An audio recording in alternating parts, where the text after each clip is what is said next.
You are Locked On Packers, your daily Green Bay Packers podcast. Part of the Locked On Podcast Network, your team every day.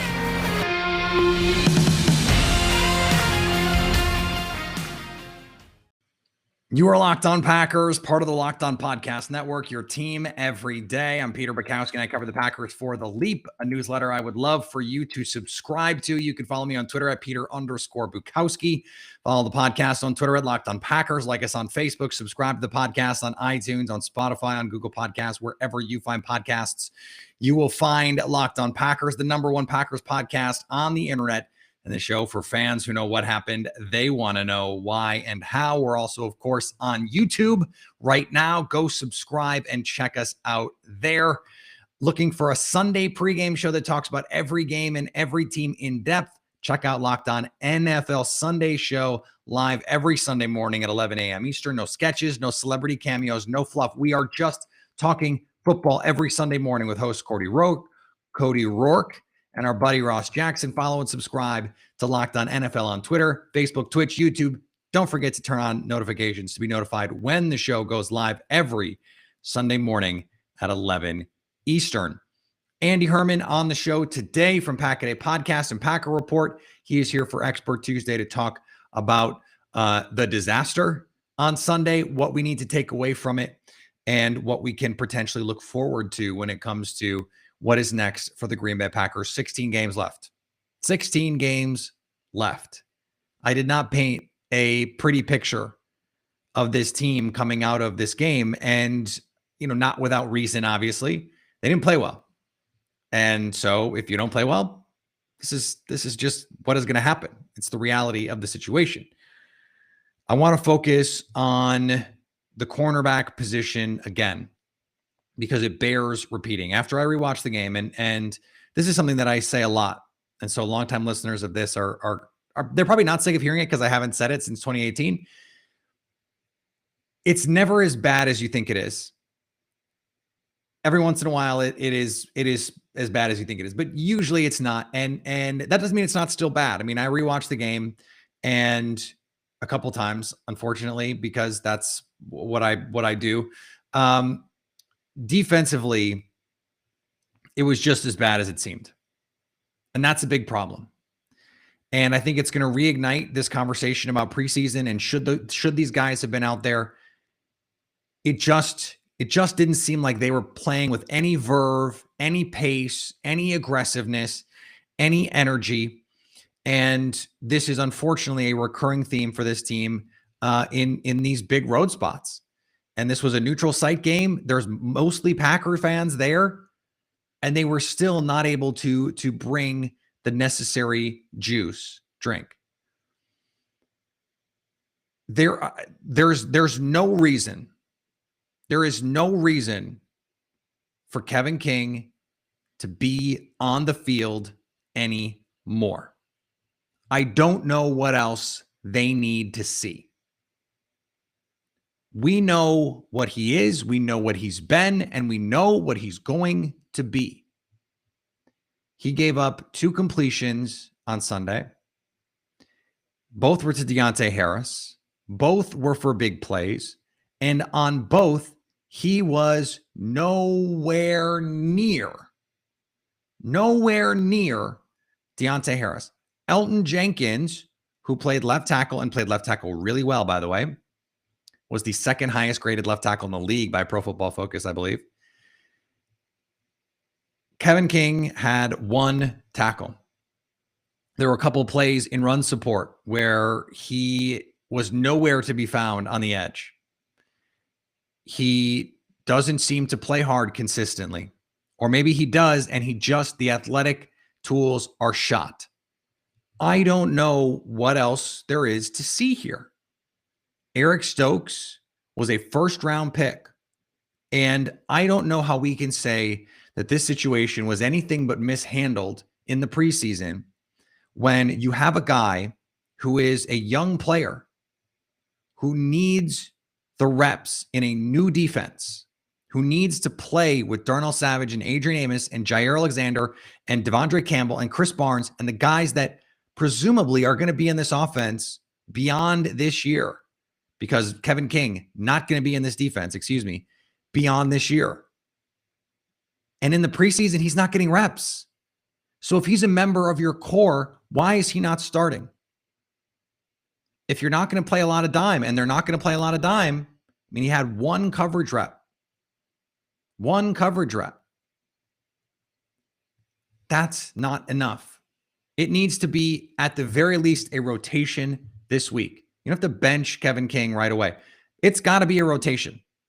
It has to be. You have to give Eric Stokes some shots to play. And if not this week, then when? Because this is a Lions team that does not have quality receivers. They do not have a quarterback that scares you. The offense, they put up some points in the second half against San Francisco when the game was out of hand. And after the 49ers lost Jason Verrett, I don't know what you would have to be scared about with this offense, at least through the air. So he's got to play. He's got to play. And we've run out of excuses here. We've run out of excuses. Eric Stokes has to be, if it's a competition, and Matt LaFleur said it was going to be a competition, it has to be a competition beyond more than just training camp. Because we have seen enough. And look, this is, to me, this is like, USC fired Clay Helton as the head coach after 2 games. They get blown out by Stanford and he gets fired. And it's like, okay, if you were that close to firing him, you should have fired him 8 months ago. And the Packers, if you're going to bench him, you should have done it 8 months ago and never paid him to come back. Now, the signing bonus money is already paid out and it's spread out, and he was done as an insurance policy. So if they couldn't find someone that they liked in the draft, or someone who was a developmental prospect, let's say their best opportunity to draft a cornerback based on their board was, in the 3rd or 4th round. Well, you don't expect that guy to be able to come in and compete. And so then you can justify the money. They found a guy who can play. And it's almost like Kevin King was out there week 1 playing the majority of snaps, the vast majority of snaps, playing all of the starter snaps to justify the contract that he was given. But he was given a break in case of emergency contract. If we can't find anyone contract, guess what? They found someone. And we don't know if Eric Stokes is going to be a great player or even a good player, but he looks to be a capable, competent, promising player. And at this point, this is not well, if he's 80% as good, he should play, which, by the way, I think that's true too. But this is I think Eric Stokes tomorrow would be a more reliable player than Kevin King is today. So what is the team waiting for? I don't think we're going to get a good answer for that, but I hope that, as practice goes on this week, they have the extra day. Matt LaFleur said Darnell Savage, who is hurt, that extra day could help him get on the field with a shoulder injury, not expected to be long-term. And Josiah DeGuara in concussion protocol. It looked bad. It looked like he was knocked cold. Apparently he's doing well and is in protocols, and I don't know, they're relatively optimistic. Dovetailing on that, Rashawn Gary is the same way. According to Pro Football Focus charting, he had 16 pass rush reps. 16. Now the Saints only threw it 20 times. He got 4 pressures and 2 hits. That's 1 every 4 pass rush reps. He's getting a pressure, not just a win, a pressure. That's really good. And, I said on Twitter that needs to be more. I said that before I realized that Jameis only threw the ball, 20 sometimes. It's going to be a lot more. He made impact plays in this game. He had the great 3rd down stop. He had the 4th down pressure on Jameis Winston where they complete that ball anyway. That was just a little bit of bad luck. Jameis makes a great play. Adrian Amos doesn't jump for the ball for reasons I don't know. And Rashawn Gary gets credit for the pressure and the hit and all that stuff, and it looks great in the stat sheet, but he didn't finish the play, and neither did Adrian Amos. That's how close they were on that play from flipping the game potentially. I think he is going to be a bigger part of this defense, and they need to find ways for him to be a bigger part of this defense. Zadarius Smith apparently came out of the game feeling good with the back injury. Preston Smith did some nice things. I thought he played well in the run game in particular, held up for the most part. And so they have three outside linebackers who can all play and play a role and give them something. But they didn't set the edge consistently. They didn't penetrate well enough. This was a game where no one on defense really did anything that particularly well. At least with Rashawn Gary, he plays hard. He plays freaking hard. And so I hope if this is a game with the Lions, you hope the Packers get up and that the Lions have got to throw it a bunch. And Jared Goff, if Jared Goff throws it 50 times, you're going to win. Then you hope Rashawn Gary gets more like, 30 pass rush reps in that kind of situation where he's getting a bunch of these opportunities to go get after, a rookie offensive tackle who's had his struggles at times, and a quarterback who struggles with some pocket awareness stuff, struggles with pressure. I want to see more of Rashawn Gary. Now, that is not a coaching problem. He played a lot and was in there when it mattered. I'm just saying I want to see more of him because I think he could have an impact on this defense. If you're looking for reasons this defense can get better, swap, it starts there. I'd like to see them against good offensive lines bring a little bit more pressure. We saw that in the NFC Championship game. The Packers were content to rush 4 and couldn't get home. And then in the second half, they started to bring pressure. They started to blitz. And all of a sudden, Tom Brady's throwing interceptions. I think they need to be willing to be a little bit more aggressive, especially in situations where you're not getting pressure with 4 and your defense is getting beat. They need to find some things, and they need to find it in a hurry. Matt LaFleur he's optimistic that they can do it. He said they had good communication after it, which may have been as simple as effing fix this. You know what I mean? And that's fine too. Sometimes a coach needs to, curse at somebody. Sometimes that's what you need. I don't know how Matt LaFleur can have a lot of confidence that he got the right guy after the first game, but it also is incumbent on the players to make the plays work. And they didn't do that well enough either. Today's episode is brought to you by our friends at Bet Online. We are back and better than ever. All eyes are on the gridiron as teams are back to start football season. As always, Bet Online is your number one spot for pro and college football action this season with all the updated site and interface, optionalities, odds, props, contests. BetOnline.ag continues to be your number one source for everything football. Head to the website or use your mobile device to sign up today and get a 100% welcome bonus. That's double your additional deposit just for signing up. For basketball to boxing, football, right to your Las Vegas casino games. Don't wait to take advantage of all the amazing offers for the 2021 season. Bet Online, your online sportsbook expert, and use the promo code LOCKEDON to get that 100% deposit bonus. All right, let's bring in our guest for today on Expert Tuesday, Andy Herman from Pack-A-Day Podcast, from Packer Report. You can follow him on Twitter at Andy Herman NFL. And Andy, week 1 did not go the way that I think you thought, that I thought, that most people thought it was going to go. So with some time to digest it, and we opened the show talking about it a little bit. And, I always say it's never as bad as it seems. And it's usually not as good as it seems either when it looks really good. What did you take away from the rewatch that maybe you didn't fully absorb the first time around? Yeah, I think the biggest thing I took away is that it was as bad as it seemed. Okay. This is one of those instances where there really wasn't that much great to take away. I thought Preston Smith early in the game showed a little bit. I thought Elton Jenkins had a really nice game. Maybe they found a punter. Other than that, whatever snack you had during the game was probably the highlight of the game.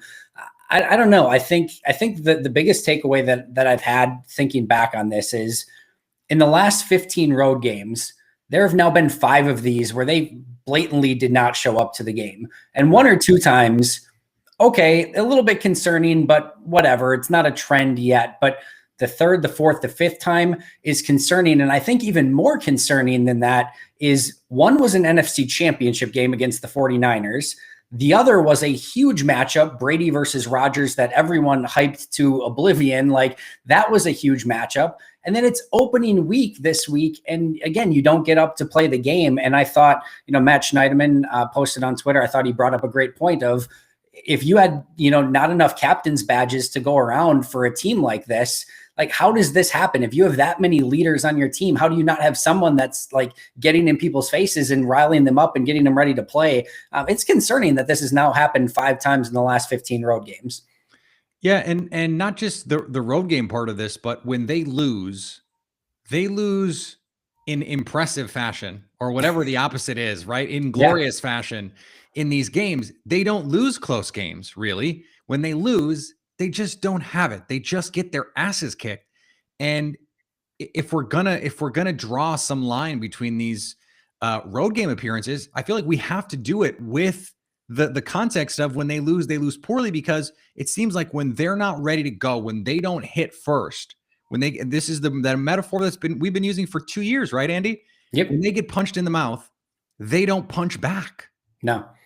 And I know, people have used the word, front runner, or I guess 2 words, front runner, but I don't know if that's fair. I half jokingly, but I'm not joking, said, if I were Matt LaFleur, I would not kick if I won the coin toss anymore. And I know people love the double up. I love the double up. I get it. But this is a team that offensively, when they're on rhythm and they're on pace and they're able to kind of call anything they want, they are incredibly dangerous. This is an offense that when they are behind, they seem to get on tilt immediately and start trying to get 31 points in one pass play, which is very difficult to do. So I think they're almost better, again, playing from ahead and playing to start while the game is still even. And I think this is a defense that plays much better. Well, we'll see with Joe Barry, but like the last few seasons, plays much better when they are playing from ahead, and the offense has to be a bit more predictable and is trying to get themselves back in the game. So I get kicking off, and I get that it's probably, statistically the better thing to do. I would flip it on its head. This is your bread and butter is your offense. Start early with it, get out to a good lead, and let this team gain some momentum, because they are a much more dangerous team when that takes place. Yeah, and it should be said that the analytic backing of deferring is, let's say, tenuous at best. I mean, the odds are very slim, and so I think you're making a great point here.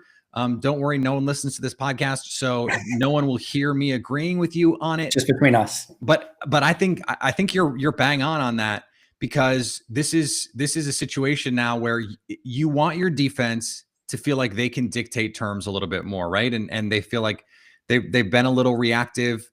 This defense was supposed to be a change from the Mike Patton, we're going to play dime, we're going to sit back, and we're just going to let the offense do their thing and hope they make a mistake. Well, this was a game where the Packers did the same thing.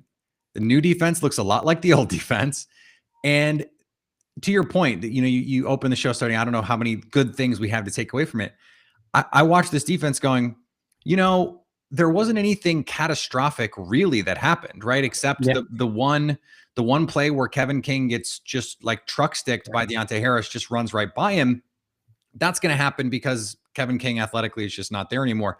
But there was nothing catastrophic about what happened with their defense. It was just no one played well. There was nothing good you can really say about this defense other than it's just one game. I mean, if that's the best thing that you could say, like that's really bad. Yeah, it felt like when I rewatched it, it felt like 11 individuals playing defense rather than a team playing defense. I think that's my biggest criticism of it. I also think that while there was the one explosive play when the game was basically over already, death by 1,000 paper cuts when you've got Aaron Rodgers in that offense is almost worse. And I get the bend but don't break mentality. You can't break, and they consistently break. And that if you are bending and then breaking at the end, it is the worst of all worlds, because now it's almost better just to, have them get the explosive play and get your offense back on the field and start pounding away on their defense, because especially in that heat, like that's the worst thing. Like make Jameis Winston throw it deep to wide receivers who are unproven in this league, rather than, all the, the short passes, all the short runs, and again, the death by 1,000 paper cuts. So I thought that the philosophy was questionable. I thought the execution was way worse. Like at some point,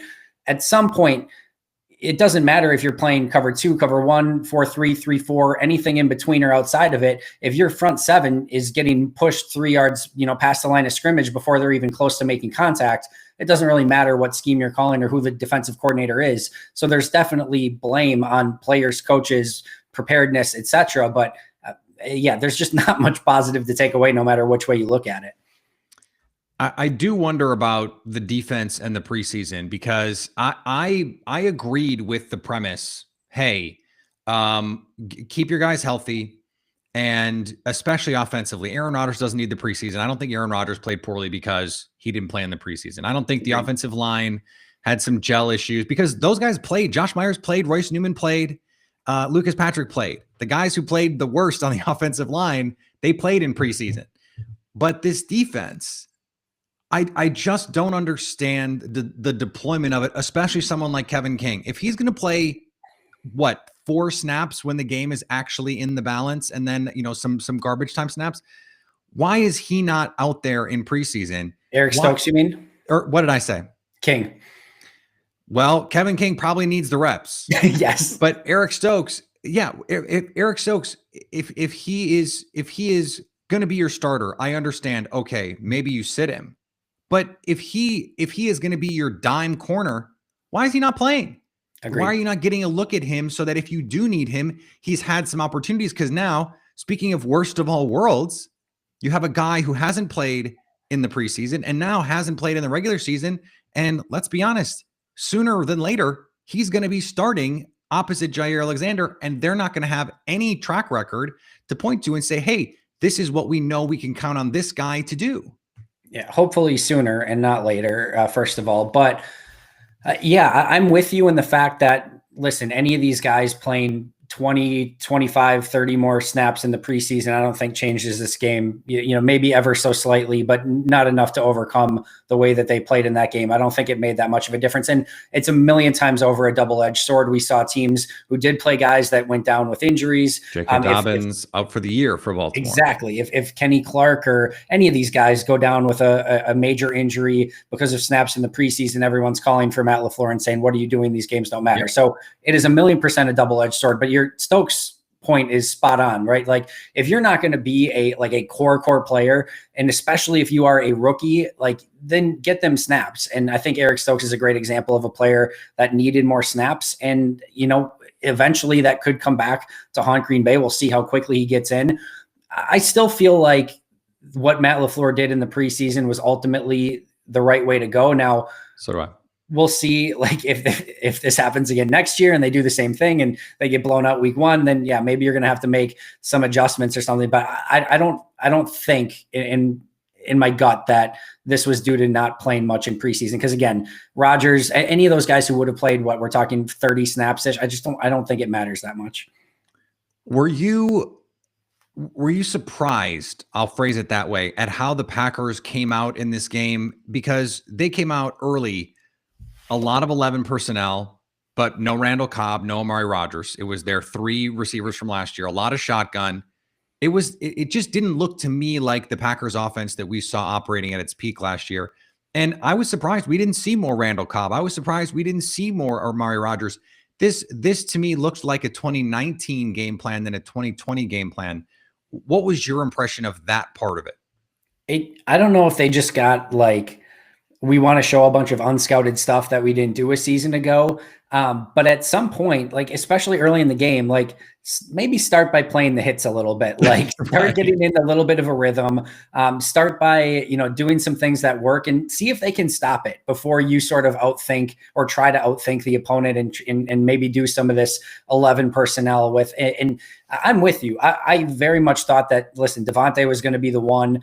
I thought MVS and Alan Lazard would be more of a platoon type situation, dependent upon the scenario. And then I thought we'd see Cobb and Amari as your traditional slot guys, with Cobb being more the receiver and Rodgers being more like the Tyler Ervin gadget guy that we saw. I thought that would be a very easy way to deploy these 5 receivers, but it didn't seem like there was much of a rhyme or rhythm. Now, again, Green Bay got so quickly out of their normal playbook and philosophies that it's tough to tell what they wanted to eventually accomplish. I do think Matt LaFleur usually does a pretty good job of showing some stuff early and then countering with completely different stuff, or countering stuff off of what he did in the first half later. And all of a sudden, when you're down, 24-7, whatever it was, all that stuff goes completely out the window. Right. But overall, I thought there were this was just such an uncharacteristic Matt LaFleur game from so many different standpoints. That was a big one. The no timeout before the end of the first half, where it just seems so obvious, like give Aaron Rodgers 2 minutes, basically 2 minutes with the ball. Instead, they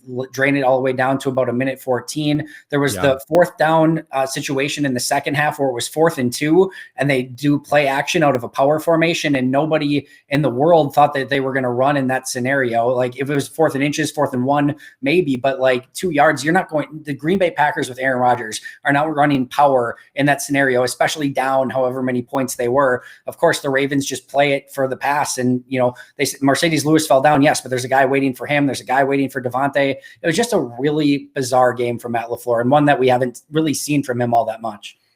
Yeah, it seemed like they were really well schooled on what Green Bay wanted to do, and they tried to run that boot action to get the tight end out, and the Saints twice had that totally smothered. Even if I thought on the first one Rodgers looked like he was playing a little late, a little out of rhythm, not getting the ball out quickly enough. I wasn't going to ask you about it, but now that I'm thinking about it, I want to ask you about it. Tim Boyle. Well, see, this is part of your brand here. So Jordan Love did not play last year. It was not active last year because your guy, Tim Boyle Laser Show, was QB2. Jordan Love gets in this game and makes a couple throws.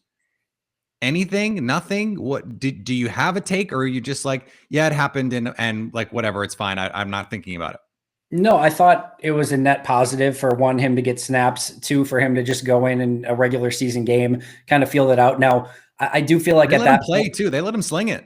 They did. I do feel like at that point, basically a preseason game broke out. Like it was very vanilla from the Saints defense. It's not like the same, regular season guys that are in there. So it was basically like a preseason game at the end of a regular season game. But that being said, I thought a couple of the throws were really nice. Again, I thought he commanded the huddle well. Nothing looked too big for him. Yes, he had the fumble, but the whole play was a mess. And I'm willing to have a lot more accident forgiveness in that sort of situation. But overall, I think it was a net positive that A, he got the experience, and B, he made the most of it. He made a couple. The throw of the cover 2 beater that Lazard just barely couldn't hang on to. I thought that was a nice throw. Throw to Cobb, throw to Amari. Like he strung together some really nice passes.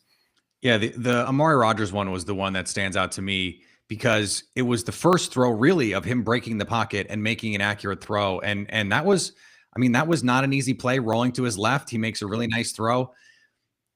Let me get you out of here on this, Andy.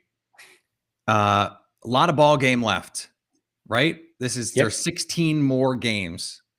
So what does the case look like for the Packers taking this game, as Devontae Adams said on Twitter, flushing it and moving forward? What does it look like? What could you see going better, getting fixed moving forward? Here's how I kind of look at the entire scenario, and especially after losing week 1 and knowing that only one team ends up ultimately getting, the bye week and things like that. And especially when you look at the fact that the NFC North is playing the NFC West, who went 4-0. We also saw that they're also going to play the AFC North, which Steelers, Browns, Ravens, like even Bengals got a win over the Vikings. I think the NFC North is going to get hammered fairly hard. I think Green Bay is ultimately still, unless things just go catastrophically wrong, I think they're going to win this division by at least a couple games, would be my guess. Even after that beatdown we saw, I still think Green Bay is the heavy favorites to win the division. I don't think because again, their schedule lost week 1. I don't think they're going to be in play for probably that number 1 seed in a bye, which ultimately means if those two things are true, if they are in fact the favorites and they are in fact probably not going to get the number 1 seed, in that situation, you have the next 16 games to prepare for the postseason. You're going to probably have a home game to begin with. And then that everything after that is going to be very difficult, no matter what the situation or scenario is. This is an all-in last dance sort of season. So you have to win. So you can't lose to Detroit, and you have to start picking up some wins along the way. But the majority of this season should be figuring out what works best for this team. What players need to be in the right positions. Should it be an Eric Stokes? Should it be a Kevin King? Should it be a John Runyon Jr.? Should it be a Lucas Patrick? What schemes work best? Do we need to blitz more? Do you need to count on your front four more? Like all of those things should be in play to make it the best, most optimal team come January and February, because I wholeheartedly believe that this team will win the division. I wholeheartedly believe that that's what matters. And I think the rest of this is basically, It's a 17-game preseason. As weird as that sounds, I think that's what it's ultimately going to be. And hopefully they're prepared come January and February when that time comes. Yeah, and it's hard for me not to feel like that played a role here, right? That this is a team that knows they are playing for one thing and one thing only, and that's January. Yep. And that they know that they're good. They know that they're going to be fine. You come out, you don't have the necessary intensity to match another team who's hungry, who's got something to prove, maybe more than you feel like you do. I feel like that played a role in how flat they came out, because this game, it doesn't matter as much as what happens in November, December, January. Andy, thanks for coming on. I appreciate it, and we will talk soon. I can't wait, man. Appreciate it. Thanks to Andy Herman for being on the show. Great to talk to him. A lot more still to come this season on Expert Tuesday. We are excited about everything that we have to bring you, and some things I unfortunately cannot tell you about yet, but rest assured they are exciting. Today's episode is brought to you by Rock Auto. With the ever-increasing number of makes and models, it's now impossible for your local chain auto parts store to stock all the car parts you need. So why endure often pointless or seemingly intimidating questions and wait while the person behind the counter orders the parts on their computer, choosing the only brand their warehouse happens to carry? You have computers with access to rockauto.com at home and in your pocket. So why choose to spend 30%, 50%, even 100% more on the same parts from a chain store or car dealership? Go to rockauto.com right now and see all the parts available for your car or truck, and write Locked On in their How Did You Hear About Us box so they know we sent you. Today's episode is also brought to you by Directv Stream. Does this sound familiar? You've got one device that lets you catch the game live, another that lets you stream your favorite shows. You're watching sports highlights on your phone, and you've got your neighbor's best friend's login for, the other stuff.